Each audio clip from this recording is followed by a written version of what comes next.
आज का हमारा टॉपिक है टाइप्स ऑफ बैंकिंग इंस्टीट्यूशंस। अगर हमारे देश की बात करें तो बैंक के स्ट्रक्चर में तो सबसे ऊपर नाम आता है आरबीआई का। आरबीआई हमारे देश की अपेक्स बॉडी है।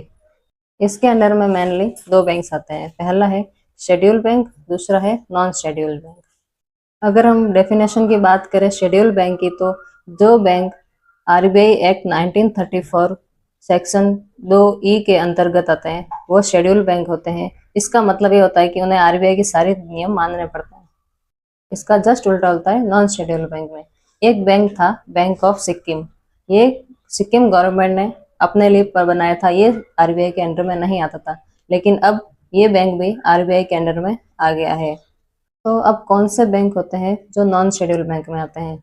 तो फर्स्ट आता है लोकल बैंक्स। लोकल बैंक का कॉन्सेप्ट लिया गया था अमेरिका से। वहां पर अपने यहाँ जैसे ब्रांच बैंकिंग चलती है, वहां पर एक शहर के लिए एक ही बैंक होता था। तो यही भारत में भी कॉन्सेप्ट लाया गया लोकल बैंक का, लेकिन ये चल नहीं पाया और अभी सिर्फ दो ही लोकल बैंक बची है। शेड्यूल बैंक को हम दो पार्ट में डिवाइड कर सकते हैं, कॉमर्शियल बैंक और non commercial bank. Commercial bank की बात करें तो वे बैंक जो पब्लिक डीलिंग करते हैं। पब्लिक डीलिंग का मतलब है जो जहां पर लोग जाकर अकाउंट खुलवा सकते हैं, लोन ले सकते हैं, वे सभी कॉमर्शियल बैंक के अंदर आते हैं। जिसका एग्जांपल है RRB, private sector bank, public sector bank, foreign के बैंक।